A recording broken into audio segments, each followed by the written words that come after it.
1000 بار میں بتا چکا ہوں، امام جلال الدین سیوطی وہ محدث ہے جو حدیث لکھتا تھا تو حضور جاگتی آنکھوں سے اپنا دیدار دیتے تھے۔ 6 صدی کا محدث ہے، 6 صدی کا، اور جب حدیث لکھتا، کتاب قلم لکھتا اٹھا کے، تو حضور جاگتی آنکھوں آ کے فرماتے، اور سیوطی تو جو لکھنا نہ پیا بڑا سونا پیا لکھنا ہے، جو تو لکھ رہے ہیں بڑا سونا، یہ وہ محدث ہے۔ امام جلال الدین سیوطی رحمۃ اللہ علیہ فرماتے ہیں جدوں حضرت ابوبکر صدیق دا وصال ہویا، آپ نے وصال تو پہلے یہ وصیت فرمائی، جدوں آپ قرب وصال سننا، آپ نے اپنے اصحاب نو جمع کر کے آپ نے فرمایا یار جدوں میرا وصال ہو جائے تو میری چارپائی اٹھا کے حضور دے دروازے تے لے جانا، سرکار دے روضہ پاک دے کول جا کے اجازت لینا، یا رسول اللہ ابو بکر آیا ہے، اجازت ہے اس کو یہاں دفن کرنے کی، اگر روضہ رسول سے اجازت مل جائے تو مجھے وہاں قرب رسول میں دفن کر دینا، اگر اجازت نہ ملے تو مجھے جنت البقی میں لے جانا۔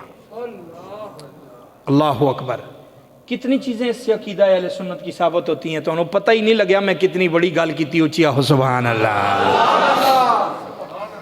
ساڑھے نہیں ہزارے والے کہندے ہوندے ہیں چلا نہ بن تے اگلی گل سمجھ، چلا نہ بن اگلی گل سمجھ جڑی میں کر رہے ہیں، اس بات کے اندر اہل سنت کا کتنا بڑا عقیدہ اور اس کی کتنی بڑی دلیل موجود ہے۔ ابو بکر صدیق کو یہ یقین تھا میرے نبی قبر میں زندہ ہیں، جو کہتے ہیں تم کیا لینے کے لیے مدینے جاتے ہو، وہ تو مار کے مٹی میں مل گئے معاذ اللہ، آج یا رسول اللہ کیوں کہتے ہو وہ تو مر کے ختم ہو گئے، یا رسول اللہ کہنے کا کوئی مطلب نہیں، یا رسول اللہ ان کو کہا جاتا ہے، یا اس کے لیے لگائی جاتی ہے جو زندہ بھی ہو، حاضر بھی ہو، ناظر بھی ہو۔ میں نے کہا تجھے قرآن سے نہ ملے تو تیرا مقدر ہمیں تو ملا ہے نا، ہمارا تو یہ عقیدہ قرآن سے بھی ثابت ہے اور سیدنا صدیق اکبر کے اس فرمان سے بھی ثابت ہے۔ ابو بکر صدیق نے فرمایا میرے جسم کو لے جانا، میری میت کو لے کے دروازہ رسول پہ، اگر اجازت مل جائے مجھے روضہ رسول کے پاس دفن کر دینا۔ گویا ابو بکر صدیق کا یہی عقیدہ ہے جو امام احمد رضا خان بریلوی نے ہمیں سمجھایا ہے۔ اعلیٰ حضرت نے اپنے محبت والا قلم اٹھایا، آپ فرماتے ہیں تو زندہ ہے واللہ، اتنی ڈلی سبحان اللہ نال کام نہیں چلنا، اچھیا ہو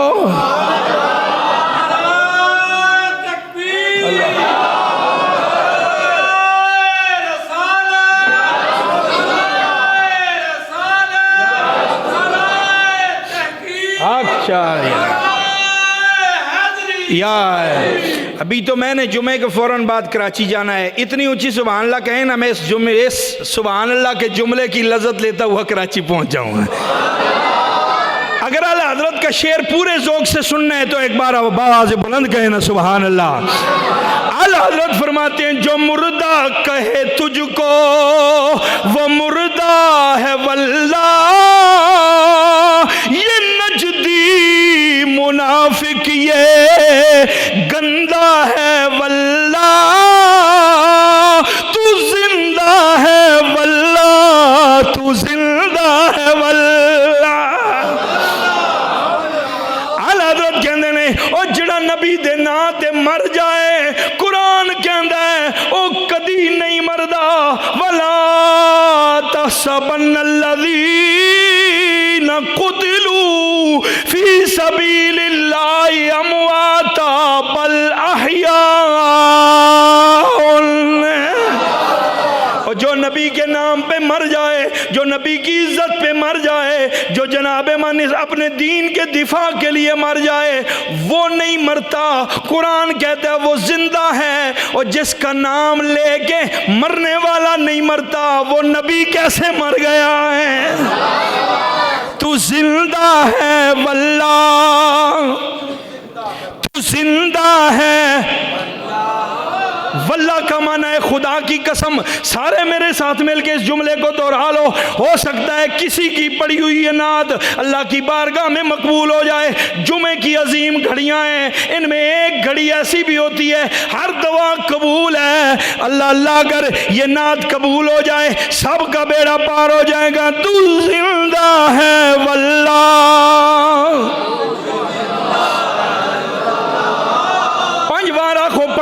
پانچ بار میرے نال مل کے پڑھو. تو زندہ ہے واللہ, تو زندہ ہے واللہ, تو زندہ ہے واللہ, تو زندہ ہے واللہ, تو زندہ ہے واللہ.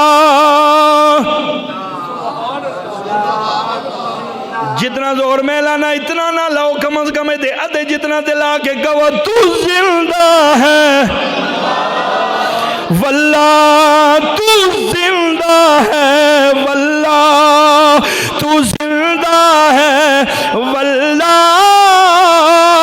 میرے چشم عالم سے چھپ جانے والے چمک تجھ سے پاتے ہیں سب پانے والے. میرا دل بھی چمکا دے چمکانے والے. ابو بکر صدیق کا یہ عقیدہ تھا, مجھے در رسول پہ لے جانا, اگر قبر رسول سے آواز آ جائے کہ میرے غلام کو لے آؤ پھر بات بن جائے گی, پھر مجھے وہاں دفن کر دینا, اور اگر نہ ملے اجازت تو پھر مجھے جنت البقیع میں دفن کر دینا. پہلا عقیدہ تو یہ ثابت ہو گیا کہ حضور اپنی قبر میں زندہ ہیں. یہ کس کے فرمان سے ثابت ہوا ہے عقیدہ؟ صدیق اکبر کے نام سے. حضرت سیدنا ابو بکر صدیق, صدیق اکبر, صدیق ہاں, نام بھی کتنا خوبصورت, صدیق اکبر.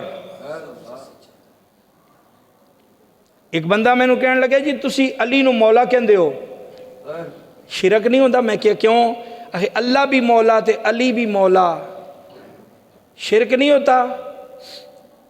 میں نے کہا اچھا تیری مسجد کے محراب پہ بھی چاروں کے نام لکھے ہوتے ہیں, کیا لکھے ہیں؟ کہتے ہیں ہم تو مولا نہیں لکھتے. میں کیا لکھتے ہو؟ کہتے ہیں ہم لکھتے ہیں علی شیر خدا یا حیدر قرار. میں کہا باقیوں کے ساتھ کیا لکھتے ہو؟ جی ابو بکر صدیق اکبر, حضرت عمر فاروق اعظم, حضرت عثمان غنی ذی النورین. میں نے کہا چلو پہلے سے آؤ, ابو بکر صدیق اکبر. میں نے کہا صدیق اکبر کا معنی تجھے آتا ہے؟ کہتا ہاں آتا ہے, الحمدللہ 9 سال مدرسے میں پڑھا ہے. مجھے کیا ابو بکر صدیق اکبر کا معنی نہیں آئے گا؟ میں نے کہا بتا تو صحیح پھر کیا ہے. کہتا ہے صدیق اکبر کا معنی ہوتا ہے, اکبر کا معنی ہوتا ہے سب سے بڑا, اور صدیق کا معنی ہے سچا, یعنی سب سے بڑا سچا. میں نے کہا کائنات میں ابو بکر سب سے بڑا سچا ہے یا اللہ سب سے بڑا سچا ہے؟ بتا نا. اللہ اکبر, اللہ سب سے بڑا ہے, اور سب سے بڑا جب اللہ ہے تو پھر ابو بکر کیسے سب سے بڑے ہو گئے؟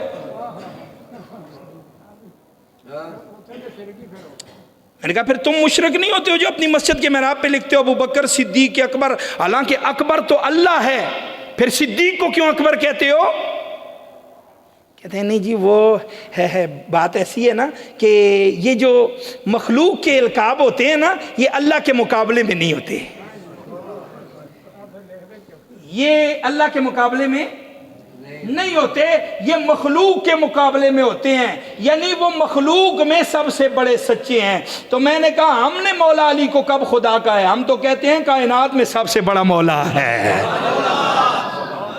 مخلوق میں سب سے بڑا مولا علی ہے, جس کا ہاتھ پکڑ کے میرے نبی نے غدیر خم پہ فرمایا.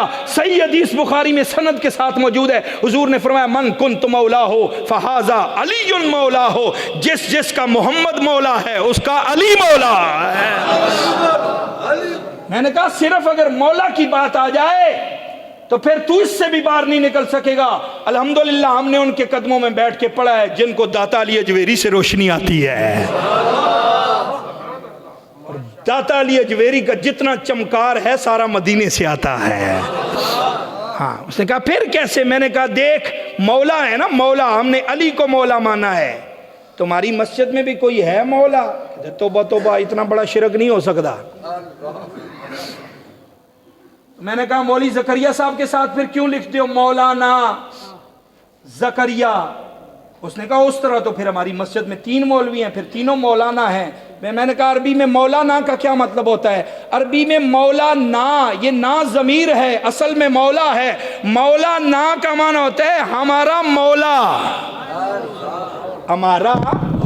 میں نے کہا تو مسجد میں 3 مولے رکھے تو شرک نہیں ہوتا، ہم علی کو مولا کہیں تو شرک ہوتا ہے۔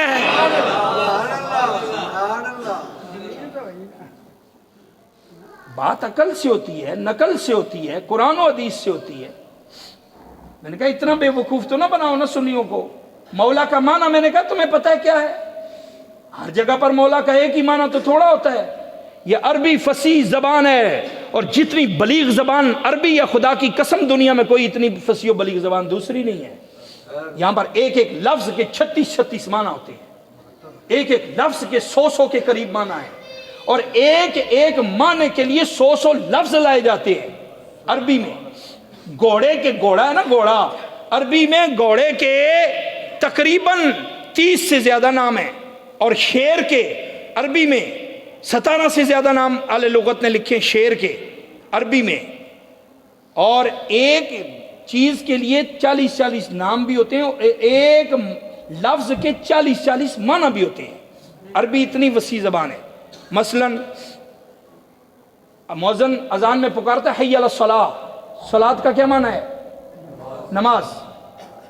اقیم الصلاۃ، نماز قائم کرو، نماز قائم کرو، یہ صلاۃ کا معنی نماز ہے۔ مؤذن بھی کہتا ہے آؤ نماز کے لیے، لیکن قرآن مجید میں اللہ تعالیٰ فرماتا ہے ان اللہ و ملائکتہ یصلون علی النبی یا ایھا الذین آمنوا صلوا، یہ صلو بھی صلاۃ سے ہے، صاد لام واو صلاۃ، یہ صلاۃ کا معنی اللہ اور اس کے فرشتے نبی پر درود، یصلون، صلی یصلی تسلیۃ، یصلون، یہ نماز کے مادے سے ہے۔ تو کیا معنی ہوا؟ اللہ اور اس کے فرشتے نبی کی نماز پڑھتے ہیں؟ نہیں۔ کیا معنی ہے؟ اللہ اور اس کے فرشتے نبی پر درود بھیجتے ہیں۔ یا ایھا الذین آمنوا صلوا، اے ایمان والو تم بھی نبی پر درود بھیجو۔ تو یہاں صلاۃ کا معنی درود ہے، دوسری جگہ صلاۃ کا معنی نماز ہے۔ پتہ چلا ایک ہی لفظ کے مختلف معنی ہوتے ہیں، قرآن مجید میں موجود ہیں۔ تو مولا کا معنی ہر جگہ ایک نہیں ہے۔ یہاں مسجد میں جو آپ کا مولا ہے نا، جس کو آپ کہتے ہیں مولانا نسیم حیدر ہزاروی، اس کا معنی ہوتا ہے ہمارا دینی رہنما، ہمارا دینی۔ اگرچہ تسی مندے نہیں ہو، مفتی تسی آپ ہو، لیکن نا تے ساڑھے نا، پھر نا تے ساڑھے نا لگے ہوئے مولانا مفتی نسیم حیدر ہزاروی، اگرچہ فتوے تسی آپ دیندے ہو، ٹھیک ہے۔ تو یہاں پر مولا کا معنی رہنما ہے، کسی جگہ مولا کا معنی مددگار ہے، کسی جگہ مولا کا معنی مشکل کشا ہے، کسی جگہ مولا کا معنی حاجت روا ہے۔ تو مولا کے مختلف معنی ہیں۔ تو اگر ابو بکر کو صدیق اکبر کہنے سے شرک نہیں ہوتا تو علی کو مولا کہنے سے بھی شرک نہیں ہوتا۔ ہم تو ابو بکر صدیق اکبر کی شان کے بھی قائل ہیں، مولا علی کی شان کے بھی قائل ہیں، فاروق اعظم کی شان کے بھی قائل ہیں، اور عثمان غنی رضی اللہ تعالیٰ عنہ کی عظمتوں کے بھی ہم معترف ہیں۔ ہم تو مانتے ہی ہیں، سارے صحابہ کو بھی مانتے ہیں، آل بیت کو بھی مانتے ہیں۔ اہل سنت کا عقیدہ تو اس لیے سچا سچا ستھرا اور سونا عقیدہ ہے۔ حضور علیہ الصلوۃ والسلام نے فرمایا میں تمہارے درمیان 2 چیزیں چھوڑ کے جا رہا ہوں، انی تارکن فیکم الثقلین اولہما کتاب اللہ و آل بیتی، اور جو ان دونوں کو پکڑ لے گا لن تمسکتم، اگر ان کو نہیں چھوڑے گا تو وہ کبھی گمراہ نہیں ہو سکتا۔ ان میں سب سے پہلا قرآن ہے.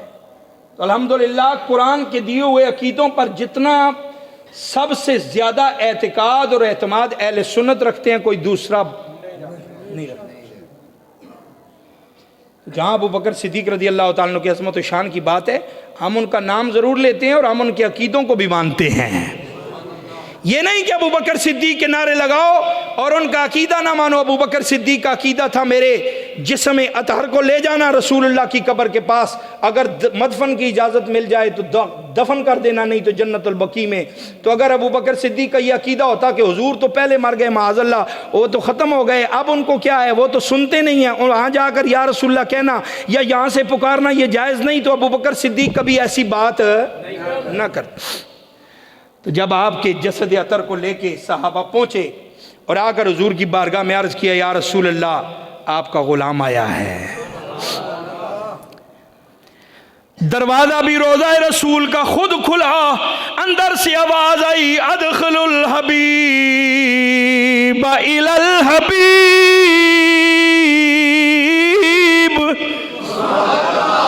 فرمایا کہ یار کو دوسرے یار سے ملا دو، جلدی کرو، ہمیں تو کب کا ابو بکر کا انتظار ہے.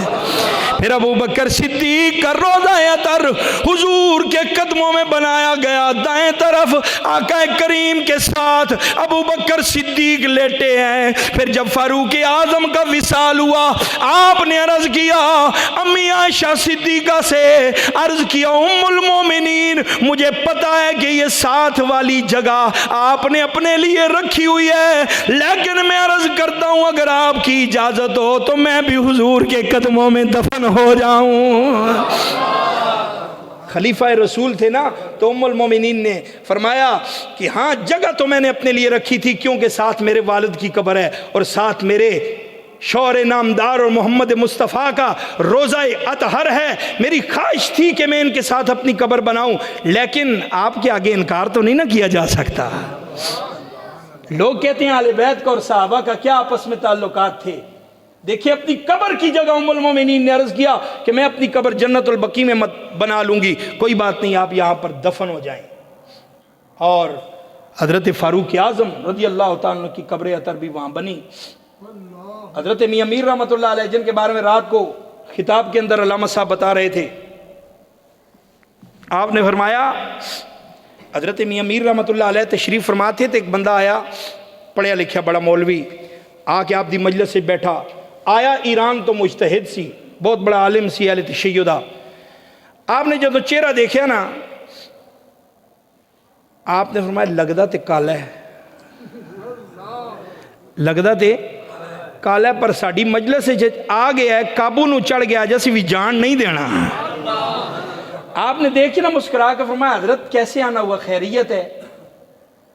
کیا جی حضور بس آیا ہوں، تبلیغ کے سلسلے میں آیا ہوں، آل بیت کی شان بیان کرتا ہوں. آپ نے فرمایا واہ سبحان اللہ، اسی تے آل بیت دے نوکر ہوئے، کھڑے ہو وہ پھر بیان کرو گے. کھڑا ہویا انہیں تقریر شروع کی تھی، کہنے لگیا آل بیت کی کیا شان ہے کہ سیدنا امام حسین رضی اللہ تعالیٰ عنہ کے روزے کے ارد گرد 40 گز تک جس کی قبر بن جائے اللہ قیامت کے دن اسے بھی جنت عطا فرما دے گا.